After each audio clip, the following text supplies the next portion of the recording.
नमस्कार दोस्तों एवं मेरे बच्चों। आज हम आप लोगों को शब्द के भेद के बारे में बताएंगे।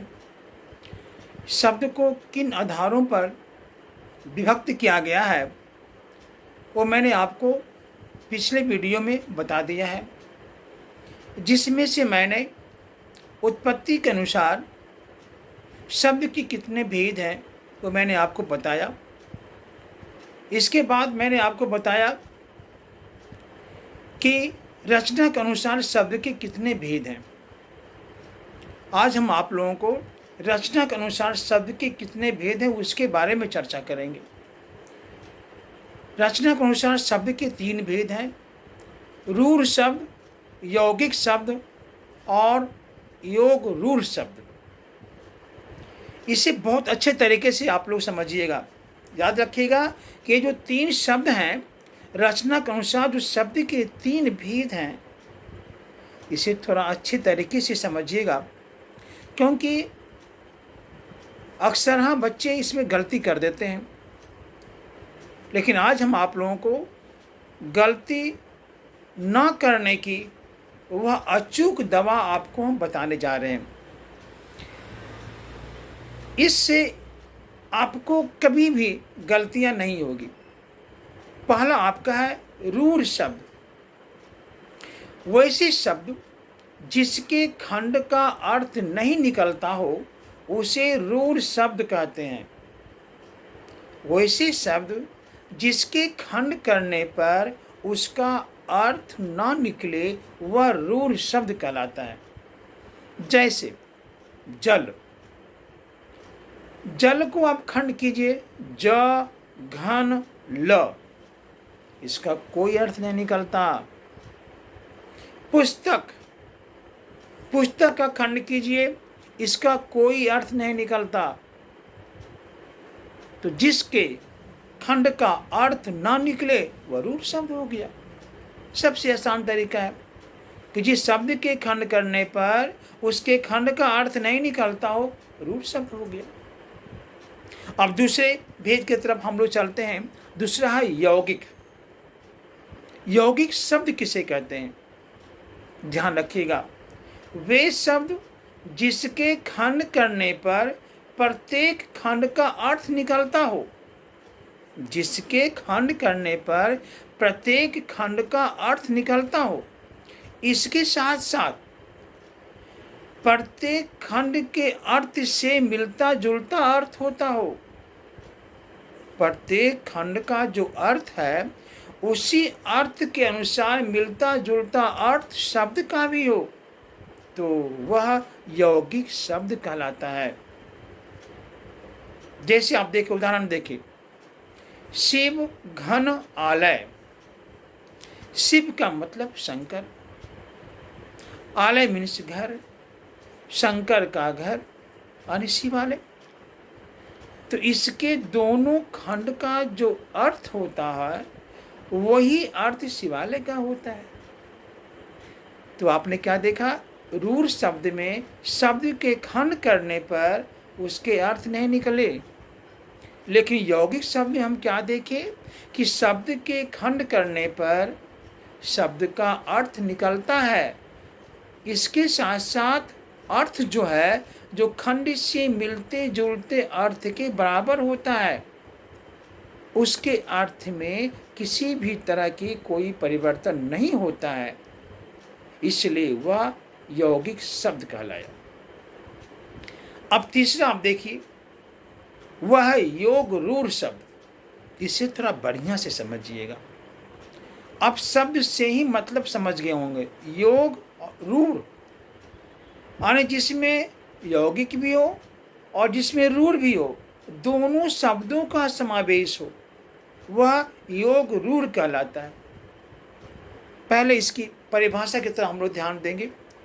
परिभाषा थोड़ा अच्छे तरीके से सुनिएगा, इसे बार बार रिवीजन भी कीजिएगा जो मैं आपको बताने जा रहा हूँ। वैसे शब्द जिसके खंड का अर्थ निकलता हो, वैसे शब्द जिसके खंड करने पर दोनों खंड का अर्थ निकलता हो, लेकिन शब्द का अर्थ दोनों खंडों के अर्थ से भिन्न होता हो। वैसे शब्द जिसके खंड का अर्थ निकलता हो लेकिन उसके अर्थ खंड के अर्थ से भिन्न होता हो, वह योग रूढ़ शब्द कहलाता है। आपने क्या देखा? रूढ़ शब्द में जिस शब्द का खंड होता हो लेकिन उसका अर्थ नहीं निकलता हो। यौगिक शब्द में आपने क्या देखा? जिस शब्द का खंड होता हो लेकिन उसके दोनों खंड का अर्थ भी निकलता हो, परंतु वह अर्थ उसके खंड के अर्थ के बराबर होता हो। लेकिन योग रूढ़ में आपने क्या देखा? शब्द के खंड होते हैं लेकिन उसके खंड का जो अर्थ होता हो वह अर्थ से भिन्न होता है, वह योग रूढ़ शब्द कहलाता है। जैसे अब आप देखिए, दशानन, दशानन शब्द है, इसको हम विभक्त कर सकते हैं, दो खंड में बांट सकते हैं। पहला खंड हो गया 10 घन आनन। अब देखिए इसमें रूढ़ शब्द कहाँ है?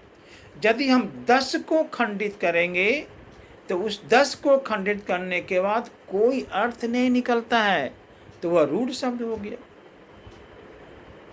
लेकिन 10 घन आलय, ये दोनों खंड का यदि अर्थ हम निकालते हैं तो 10 का मतलब 10 संख्यावाचक हो गया। आनन का मतलब क्या होता है? मुख या सिर। तो आपने देखा दोनों का अर्थ निकल रहा हो लेकिन इससे किसी तीसरे अर्थ का बोध हो रहा हो, वह क्या है? रावण। अब आप देखिए कि दशानन में ना 10 को खंडित करने के बाद अर्थ निकलता हो, आनंद से भी अर्थ मुंह निकलता हो, लेकिन दोनों खंड के अर्थ को जोड़ दिया जाए तब भी जो अर्थ निकल रहा हो वह अर्थ क्या हो? भिन्न है। इसलिए यह योग रूढ़ शब्द कहलाता है। दूसरा उदाहरण देखिए, नीलकंठ।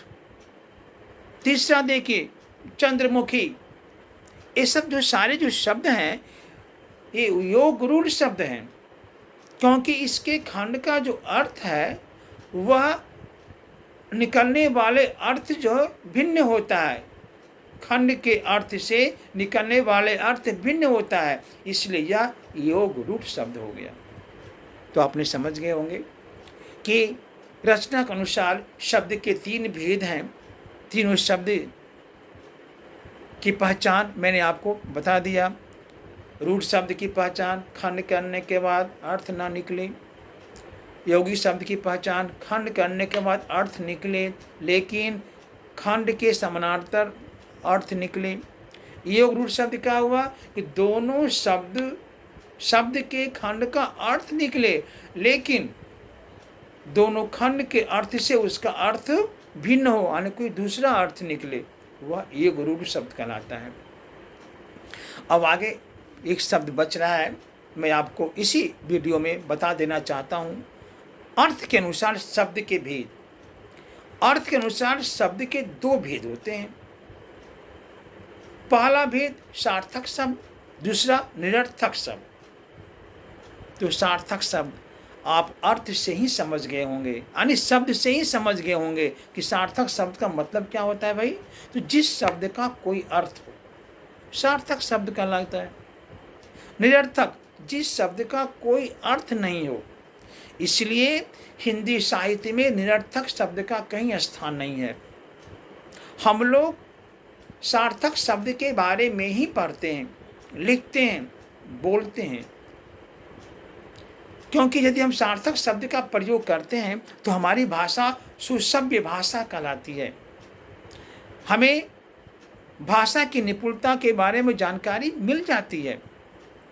हम अपनी भावना को इस तरह व्यक्त करते हैं कि दूसरा व्यक्ति भी उस भावना को आदर करे, क्योंकि हम सार्थक शब्द का प्रयोग कर रहे हैं जिस शब्द का कोई अर्थ होता है।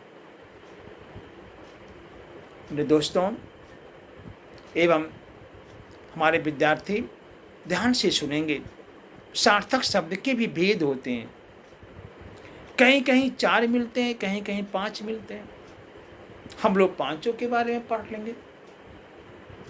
तो पहला होता है भेद एकार्थी शब्द, दूसरा होता है अनेकार्थी शब्द, तीसरा होता है पर्यायवाची शब्द, चौथा होता है विलोम शब्द और पांचवा होता है श्रुति सम भिन्नार्थक शब्द। तो सार्थक शब्द के कितने भेद हो गए? सार्थक शब्द के 5 भेद हो गए। एकार्थिक शब्द, अनेकार्थिक शब्द, पर्यायवाची शब्द, विलोम शब्द और श्रुति सम भिन्नार्थक शब्द। अब हम पहले शब्द के बारे में चर्चा करेंगे। पहला शब्द है एकार्थी शब्द। जिस शब्द से एक अर्थ का बोध हो, जिस शब्द से एक ही अर्थ का बोध हो उसे एकार्थी शब्द कहते हैं। जैसे घर, घर शब्द से सिर्फ घर का ही बोध होता है। अब देखो हवा, हवा शब्द से सिर्फ हवा शब्द का ही बोध होता है। पुस्तक, पुस्तक से सिर्फ पुस्तक का ही बोध होता है। दूसरा जो मेरा शब्द है वह है अनेकार्थिक शब्द। इस शब्द के उच्चारण से ही इसके परिभाषा की जानकारी हमें मिल जाती है। अनेक अर्थ, जिस शब्द का एक से अधिक अर्थ हो अनेकार्थिक शब्द कहलाते हैं। जिस शब्द का एक से अधिक अर्थ हो वह अनेकार्थिक शब्द कहलाता है। जैसे आप समझिए, मैं आपको बता रहा हूं कि इन शब्द के बारे में, इसका उदाहरण क्या हो सकता है अनेकार्थिक शब्द का? तो हार, हार से सबसे पहले बोध होता है गले में पहनने वाला हार। दूसरा इसका मतलब क्या होता है? हार जीत होती है। तो शब्द एक है लेकिन उसके अर्थ क्या हो गए? एक से अधिक हो गए। एक और अर्थ है इसके, तो एक से अधिक अर्थ हो गए, अनेकार्थिक शब्द कहलाए। आगे हम बढ़ते हैं पर्यायवाची शब्द, जिसको हम लोग समानार्थी शब्द भी कहते हैं। समान अर्थ वाले शब्द को पर्यायवाची शब्द कहते हैं। उदाहरण देखिए, हम आँख से शुरू करते हैं। आँख के कितने शब्द होते हैं? नयन होते हैं, नेत्र होते हैं, चक्षु होते हैं। ये सब सारे शब्द क्या हैं? आँख के पर्यायवाची शब्द हैं, आँख के समानार्थी शब्द हैं, इसलिए यह पर्यायवाची शब्द कहलाए। चौथा जो आपका भेद है सार्थक शब्द का वो है विलोम शब्द। विलोम शब्द से ही इसका अर्थ स्पष्ट हो गया कि अर्थ शब्द का विलोम, किसी शब्द का उल्टा, विलोम अर्थ बताने वाले शब्द को विलोम शब्द कहते हैं। जैसे रात का दिन, दूध का पानी, झूठा का सच, यानी एक अर्थ का विपरीत अर्थ जो बता रहा हो विलोम शब्द हो गया। और पांचवा है, इसको अच्छे तरीके से सुनिएगा और समझिएगा, यह है श्रुति सम भिन्नार्थक शब्द। श्रुति, श्रुति में होता है सुनना, सम माने एक समान, यानी सुनने में एक समान, भिन्नार्थक, भिन्न माने अलग, अर्थ माने अर्थ, यानी सुनने में एक समान लेकिन उसके अर्थ अलग होते हैं। वैसे शब्द को श्रुति सम भिन्नार्थक शब्द कहते हैं, जो सुनने में तो एक समान लगता हो लेकिन उसके अर्थ अलग अलग होते हैं। जैसे अब आप देखिए, द हर्षिकार और न दीन।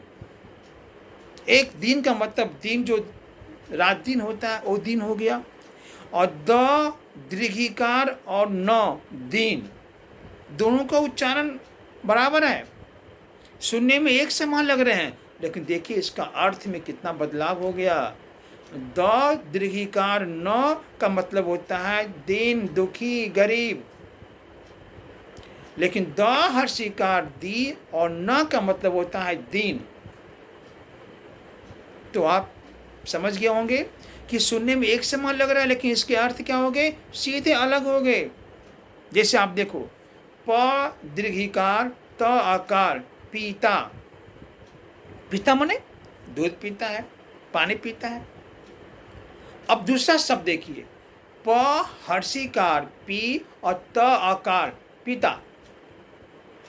एक पिता हो गए, जिसे हम लोग बाबूजी कहते हैं, जिसे हम लोग डैडी भी कहते हैं, भाई पापा कहते हैं, डैड कहते हैं, बहुत सारे शब्द से संबोधित करते हैं। तो ऐसे शब्द को हम लोग श्रुति सम भिन्नार्थक शब्द कहते हैं।